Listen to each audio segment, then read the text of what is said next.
ও বাজান রে বাবা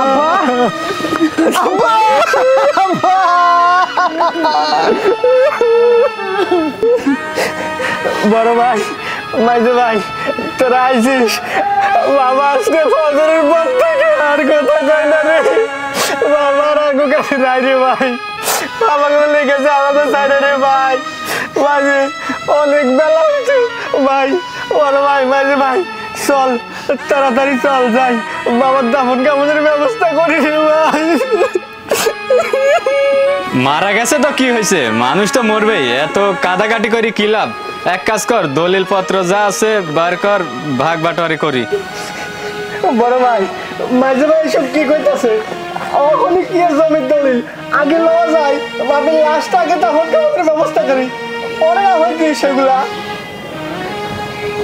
হ্যাঁ মাইজো গেদা তো ঠিকই কইছে বাবা তো মারাই গেছে এখন জমির যে ভাগ বাটোয়ারা আছে ওইটা আমরা করে লাই যার যার জমি শেষে বুঝ করে নিয়ে তারপরে বাবারে দাফন কামন করি কি বলো তুমি হ্যাঁ হ্যাঁ কথা তো সত্যই ফালা লাগলে খালি ঝামেলাই বাড়বো আর কইরা ফেলাইলে তো সব মিটা গেল বুঝো না ঝামেলা বাধা রেখে লাভ কি তোরা কি কইতেছস তোর বাবা মারা গেছে ফজরের সময় আর তোরা দাফন কাফনের ব্যবস্থা না কইরা জমি লইয়া বইরা রইছস তোর বাবার আগে দাফনের ব্যবস্থা কর বাবা মা তো ঠিক হয়েছে বাবা মারা গেছে মাঝে ভাই বাবা মারা গেছে সেই ফজরের সময় লওয়া যায় আগে বাবার তার লাশটা দাফন করি না হয় পরে তোরা দুই ভাগ করিস কি কস আরে দাফন কামন পরে হইব মরছে মরছে ভালো হইছে আগে ভাগ বাটোয়ারা কর আমাদের সময় নাই আমাদের ডিউটি আছে তোর মতন তো বসে থাকি না আর মা তুমি কিন্তু অনেক ফাল ফালাইতেছো কথা একবারে কম কও ভালো হইব বুঝতে পারছো বাবা মরছে ভালো হইছে তুমি শোনো জমির দলিল নিয়ে আসো আমার সব জমির পাই টু পাই বুঝে দাও আমারও শহরে যাবো অনেক কাজ আছে এখানে হোদায় আসি নাই বাবা মরছে জমির ভাগ নিতে আইছি দাও বুঝে দাও আমারে তাহলে তোরা কি কইতাছস তোরা বাবার লাশ মাটি দেওয়ার জন্য আসিস নাই বাবার লাশ যে পয়সা যাইতেছে গা এদিকে তো কোনো খেয়াল নাই তোরা শুধুমাত্র এনে জমির লাগাই আইস তোরা শুধুমাত্র জমির ভাগ নিবি তাই তো আরে আমাকে বাবা আমাকে জন্ম দিছে রে আমাকে মানুষ করছে তো করে লেখাপড়া শিখাইছে বড় করছে রে আগে বাবার লাশটা দাফন করি তারপর না হয় জমির ভাগটা নেই তোরা হলে এই কথা কইতাছস আচ্ছা ঠিক আছে বাবার লাশ জমি দিতাছি সেটা না হয় মানতাছি কিন্তু মার দায়িত্ব কে নিব হ্যাঁ তাহলে মারটাও ভাগ কর মার দায়িত্ব তুই নিবি তুই এই গ্রামে থাকস তুই ছাড়া কেউ নিব না আমরা শহরে থাকি আমগোর সাথে মার যায় না একটা কালচার একটা ব্যাপার আছে না আরে শোন শহর থেকে আসছে টাকা দিয়া ভাড়া দিয়া বুঝতে পারছো এই ফালতু সময় নষ্ট করার জন্য না জমির ভাগ ছাড়া বাবারে দাফন করতে দিমু না আমরা দেখা সারি তুই কেমনে বাবারে দাফন করস আগে জমির ভাগ হইব তারপরে বাবার দাফন হইব কথা ক্লিয়ার এন্ড ক্লিয়ার কি ব্যাপার তুমি এখন এই জায়গায় দাঁড়ায় আছো ট্রেন কি মিস করতাম না তাড়াতাড়ি চলো ঝামেলা টামেলা ভাঙো আরে তুমি চুপ থাকো তো আগে ভাগ বাটোয়ারি করে নি তার মানে তোরা জমির দলিল ছাড়া বাবার লাশ মারি দিতে দিবি না এটাই তোকে শেষ কথা হ্যাঁ এটাই আমার শেষ কথা আর না মানে দিমু না এই যা তুই দলিল লয় যা তুই দলিল নিয়ে তারপরে লাশ মাটি দিবি যা ঠিক আছে তোকে দলিলই তো আগে তোকে দলিলই দেই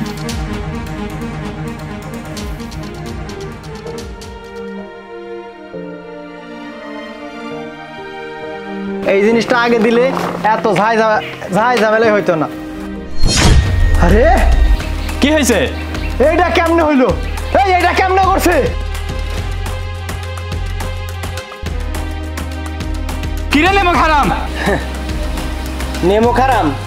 নেমো খারাম আমি না নেমো খারাম তোরা এই চুপ থাক তুই নেমো খারাম আমরা না নেমো খারাম হচ্ছে তুই বাবারে ফাসলায়া তুই জমিগুলোর সবকিছু রেজিস্ট্রি করে নিছস আর এখন আমগো দোষ দিচ্ছস না এই দেখ নয়ন বেশি বাড়াবাড়ি করবি না আমরা কিন্তু ইচ্ছা করে তোরা কিন্তু একবার জেলের ভাত খাওয়াইতে পারি কিন্তু আমরা সেটা করুম না আমি এখনো সময় আছে কইতাছি এই জমি ফেরত দে তুই ফেরত দিয়ে আমগো নামে দিয়ে আবার না হলে কিন্তু এখানে মার্ডার হয়ে যাইবো তোমারে আমি আগেই কইছিলাম যে এই বুইডাটা লাথি মাইরা সবকিছু তোমার নিজের নামে করে নাও নিলা না আমার কথা তো তুমি শুনবা না আর তুমি কি বলছিলা জমি বিক্রি কইরা আমারে গহনা বানাই দিবা আমার সবকিছু কিনা দিবা এখন কি হইলো সবটা গেছে এখন আর কিচ্ছু হইব না শোনো আমিও তোমার সাফ কইয়া রাখতেছি আমি আর তোমার সাথে থাকবো না বুঝতে পারছো কি সুন্দর কথা নিজের নামে সবকিছু লিখে দিবা মানে এই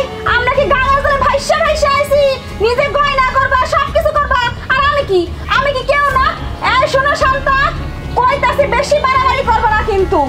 এই তোমার নামে যে সব জমি লিখে নাও, তাহলে আমরা কি? আমরা পাবো না ভাগ? আমার কি কোনো অধিকার নাই? শোনো শান্তা, যা কইছো কইছো, এরপর যদি বেশি কথা কইছো না তোমার চুলের মুড়িটা ধরে না বাড়ি থেকে বাইর করে দিব, মনে রাখো। না নেই, এই জমির ফয়সালা কর, তাড়াতাড়ি জমির ফয়সালা কর। আমি কিন্তু আর সময় দিব না তোরে, যদি ফয়সালা না করছস না তোরে কিন্তু এখন পিটাইতে পিটাইতে একদম মেডিকেলে ভর্তি করুম। আমি একটা কানা করিও তোকে ফেরত দিব না। বাবাই আমার নামে লেখা দিছে, আমি তোকে দিতে পারবো না। তোরা যা পারস কর, তোরা আমার কিচ্ছু করতে পারবি না। বাবা আমার নামে লেখা দিছে মানে আমার বাবা, আমার আমি বাবার লাশ একলা দাফন করবো, তোর কারো লাগবো না। ঠিক আছে, তুই যখন জমি আমারে দিবি না আমরা বাবার লাশ ছুঁয়া দেখুম না। আর শোন, তোর বাবা তুই এক হাত আপন দে, আমরা গেলাম, আর তোর সাথে বাকি হিসাব পরে আছে। এই চল চলো, এই চল। দাঁড়া কইতেছি। আরে আরে ভাই দেখছো বাবা বেঁচে আছে, তার মানে বাবা এতক্ষণ নাটক করছে। আচ্ছা বাবা, তুমি একটা কাজ করো, তুমি আমার জমির ভাগগুলো আমাদেরকে হিসাব ক্লিয়ার করে দাও।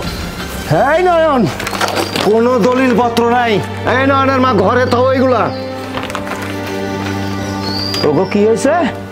তোরা সুন্দর করে আইসা বাড়ির মধ্যে যার যার মতো আমার চিন্তা না করিয়া তোরা কি করতাছস? জমি জাতির হিসাব করতাছস, কে কটুক পাবি না পাবি মারামারি লেগে যাইতাছস। বাহ বাহ, তোকে ধন্যবাদ দেই আমি। হ্যাঁ, জমি জাতি নিতে আইসা বাবারে সম্মান করতেছে।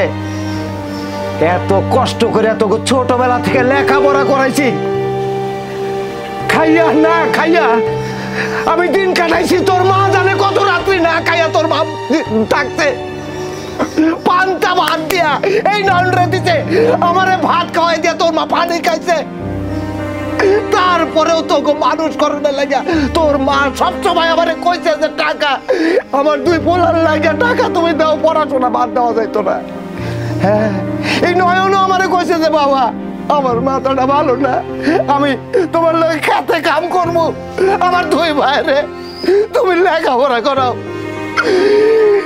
এই পাপিষ্ট আমারে কইছে, আমারে বুঝাইছে, আর সেই কারণে আমি তোকে টাকা দিয়ে এত বড় করছি। হ্যাঁ, এই এই জানোয়ার, তোর মা যখন টাইফয়েডে মরে যাইতেছিল, আমার দেশে কাম নাই, আসার বয়সা দিন কোন লোক কাম মেলায় একটা কাজ নাই, বৃষ্টি ধমধমা ধম পড়তাছে, সেই সময় একটা টাকা নাই। তোর মার চিকিৎসা লেগে তোকে দুইজনকে ফোন করছিলাম, তোরা কি করছিলি? ফোন ধরছিলি? ফোন ধরছ নাই। অন্য মানুষের কাছে আমি খবর দিয়েছিলাম যে ফোন ধরে না, টাকা পাঠাইতে কইও। তোরা একটা টাকা দিছিলি? একটা টাকা দাস নাই।